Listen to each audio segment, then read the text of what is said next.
Human physiology class 11 और class 11 ही नहीं बल्कि आगे का कॉम्पिटिटिव और एंट्रेंस एग्जाम में हमें मिलता है इस टॉपिक से।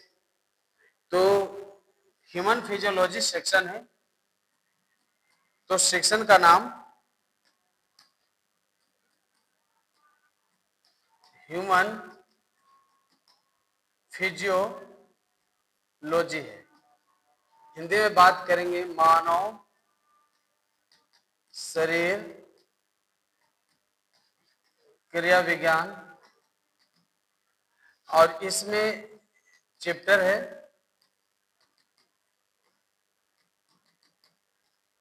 Digestion and absorption. तो डाइजेशन एंड एब्जॉर्प्शन चैप्टर का नाम हो गया। डाइजेशन मीन्स पाचन और अवशोषण। सबसे पहले बात है, टॉपिक बनेगा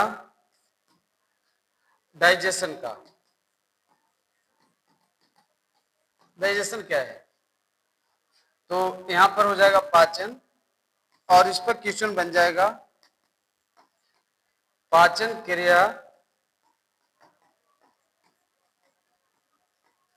से क्या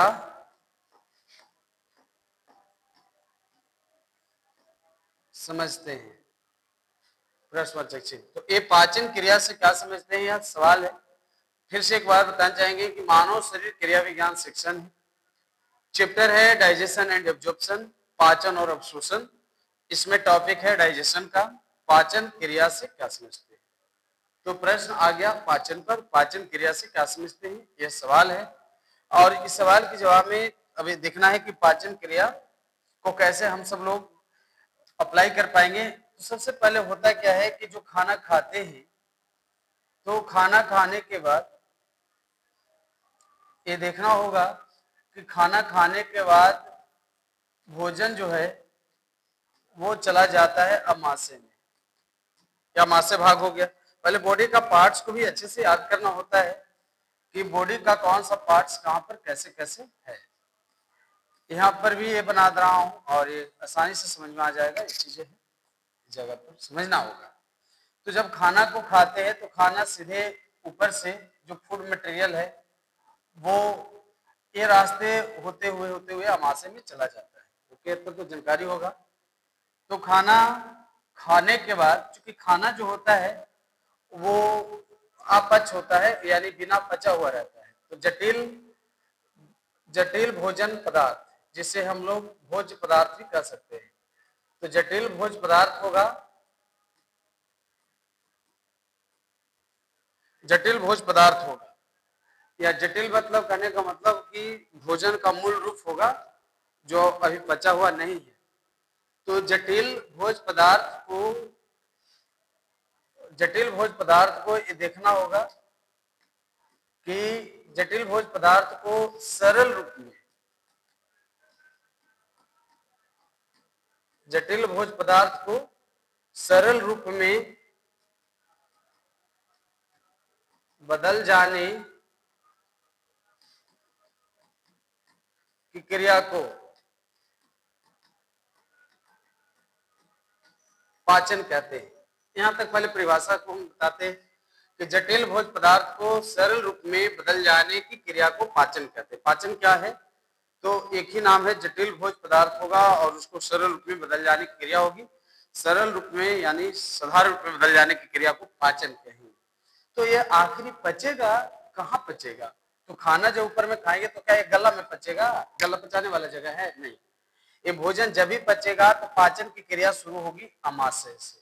तो भोजन की पाचन क्रिया शुरू होती है अमाशय से।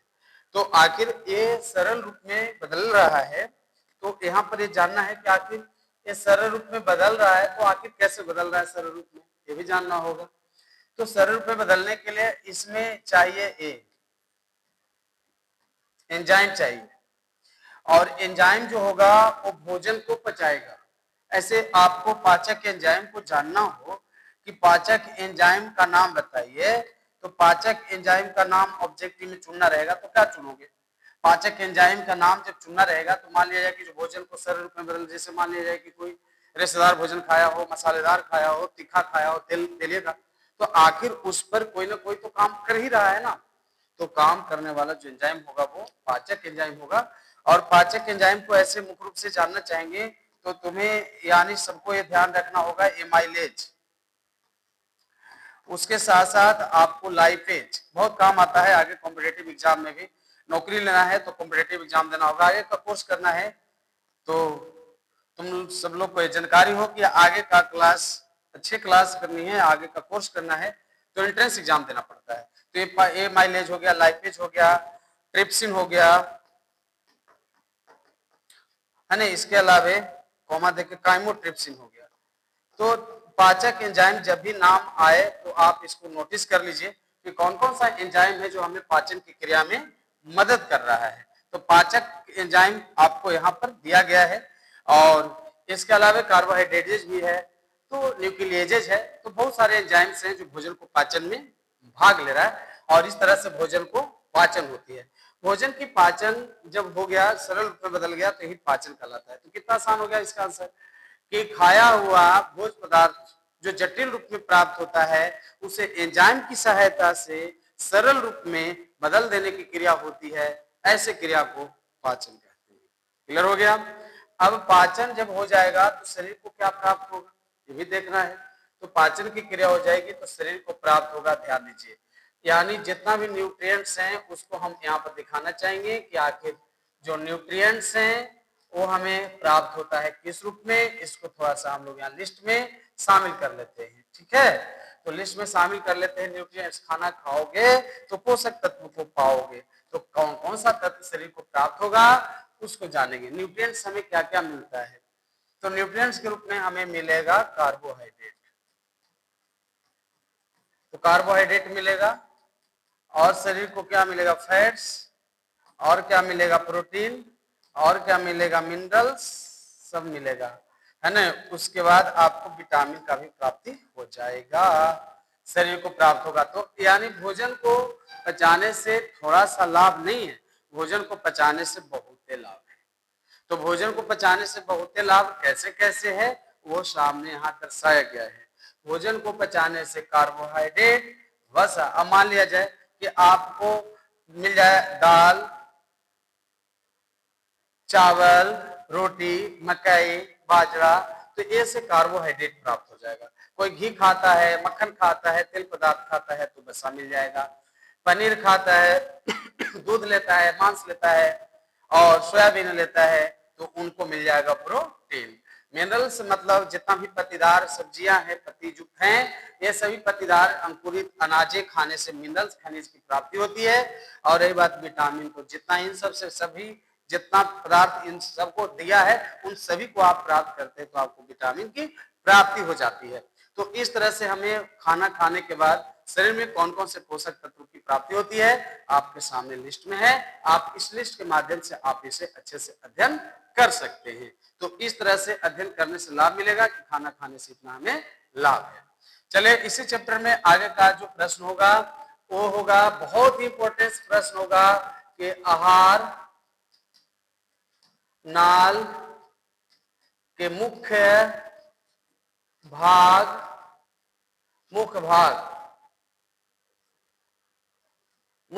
का नाम बताएं। चलिए आहार नाल का मुख्य भाग कौन कौन सा है। देखिए आपको यहाँ पर सवाल है कि आहार नाल के मुख्य भाग, आहार माने भोजन, और भोजन के लिए जो नाल काम कर रहा है उसे आहार नाल कहेंगे। और आहार नाल में जो मुख्य भाग है उसको बताना है कि आहार नाल में कौन कौन सा भाग है जो सहायक है, जो मुख्य रूप से मौजूद है। तो आहार नाल में जो मुख्य भाग है वो कौन कौन है उसके बारे में हम लोग को आज चर्चा करनी है। तो आहार नाल का मुख्य भाग यहाँ पर हम दिखाना चाहेंगे कि आहार नाल आपका देखिए शुरू हो रहा है यहाँ से, और यहाँ के बाद ये वाला नली, उसके बाद फिर आपका यहाँ पर देखिएगा ये लंबा नली हो, यहाँ पर बताइए जैसे यहाँ पर देखेंगे तो मुंह हो गया, ये वाला भाग है, देखिए ये वाला भाग, उसके बाद ये लंबा भाग है, उसके बाद अमाशय है। समझ रहे ना। तो उसी तरह से यहाँ पर आहार नाल की जो शुरुआत होगी, आहार नाल के जो मुख्य भाग होंगे वो देखिए 7-8 यानी देखिएगा 7 चरण में जाकर के समाप्त होगा। तो सबसे पहले यहाँ पर आहार नाल का मुख्य भाग जो होगा वो माउथ होगा, यानी हम लोग आहार नाल में भोजन को कहाँ रखते हैं बताइए, भोजन को रखते हैं मुंह में। तो जो मुंह होगा वही मेन भाग होगा, तो माउथ हो गया। दूसरे बात यहाँ पर है कि जैसे हम लोग मुंह में चबाते हैं तो चबाने के बाद ऐसा कुछ स्थितियां बनती है, तो ऐसा स्थितियां बनती है तो यहाँ पर जो एंटर होता होगा, जो कंजक्शन वाला भाग होता है, जो उठा हुआ भाग होगा वो फेरिंग्स कहलाता है। तो फेरिंग्स कहलाता है, हिंदी में ही लिख दूंगा। माउथ मतलब यहाँ पर होता है, क्या होता है, मुंह होता है नहीं। यहाँ पर आपका होता है ग्रसनी, है ना, जहां दिक्कत हो तो बता देंगे, ग्रसनी है। उसके बाद यहाँ पर तीसरा जो होगा वो होगा ओएसोफेगस, याद रखना है, ओएसोफेगस मतलब ग्रास नली इसको हिंदी में कहेंगे, तो ग्रास नली इसको कहेंगे। ये वाला जो लंबा वाला जो भाग होता है ये ग्रास नली होती है। और आगे चल करके ये जो मिलेगा वो पेट में मिलेगा, पेट चौड़ी भाग होता है, तो चौड़ी वाला भाग होता है, तो ये आगे चल करके ये बन जाएगा तो स्टोमिक बन जाएगा। ओके, स्टोमिक के बाद यानी आता है स्मॉल इंटेस्टाइन।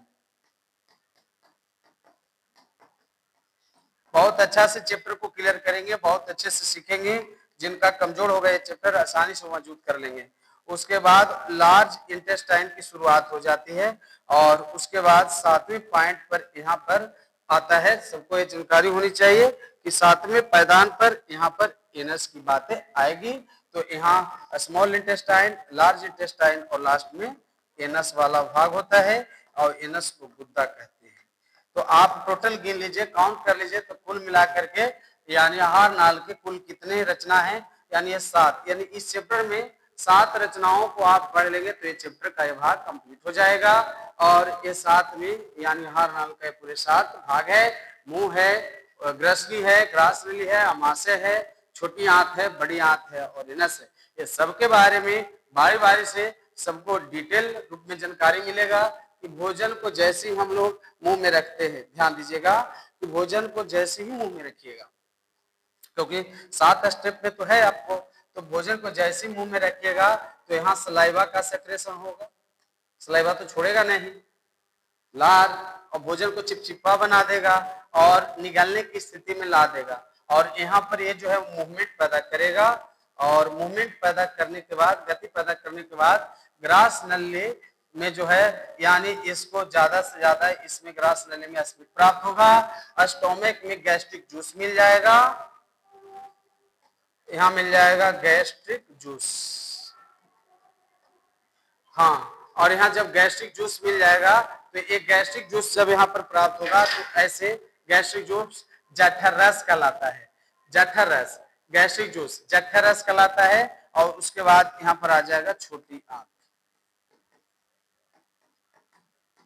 छोटी आंत की शुरुआत हो गई, और उसके बाद यहाँ आ जाएगा तो हो जाएगा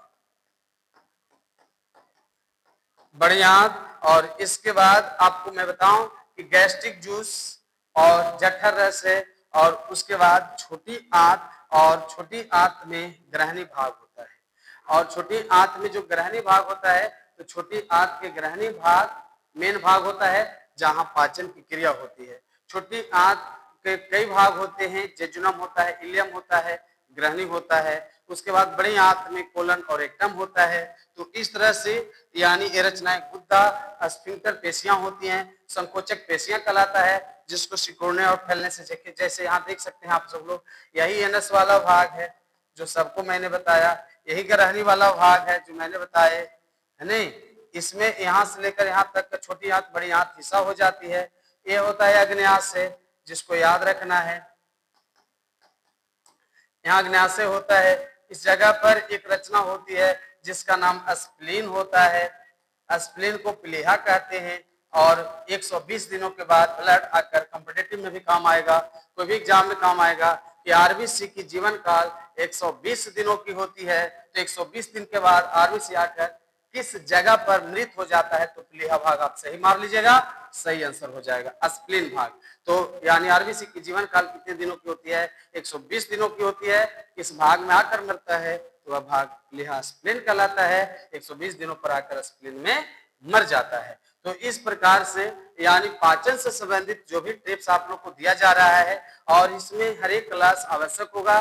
सभी स्टूडेंट एकाग्र होकर के और हर एक दिन का क्लास में जुड़ेंगे और इसको पढ़ेंगे तो एक एक टॉपिक हम कंप्लीट कराते चलेंगे और चैप्टर का सारा टॉपिक कंप्लीट हो जाएगा और इसको नोट कॉपी में आप तैयार करके रखेंगे और जैसे ही आप इसको नोट कॉपी में सजाएंगे, बार बार रिविजन करेंगे, परीक्षा में बैठेंगे, आपकी सफलता इसी जगह से प्राप्त होगा। तो आप जिस चैनल पर पढ़ रहे हो रेनबो पाठशाला भाई रंजीत सर के द्वारा यानी यह टॉपिक दिया गया है और आप एक लेक्चर से क्लास ले रहे हैं, ये बहुत बड़ी बात है। तो आप सब लोग को ये समझने वाली बात है और फिर आप अच्छे से पढ़ाई करें, नोट कॉपी तैयार करें और फिर इसी तरह से इसी चैप्टर का नए टॉपिक लेकर आएंगे। ऐसे साइंस का, केमिस्ट्री, फिजिक्स और लैंग्वेज पेपर में इंग्लिश, हिंदी का भी क्लास इसी चैनल पर प्ले लिस्ट के माध्यम से आप लोग को दिया जा रहा है। तो सारे लोग अच्छे से जुड़ जाए, लोगों तक शेयर कर दें और चैनल पर नया है तो सब्सक्राइब भी कर दें और आप लाइक कमेंट जरूर करना शुरू कर दें। धन्यवाद, फिर मिलेंगे नए वीडियो के साथ।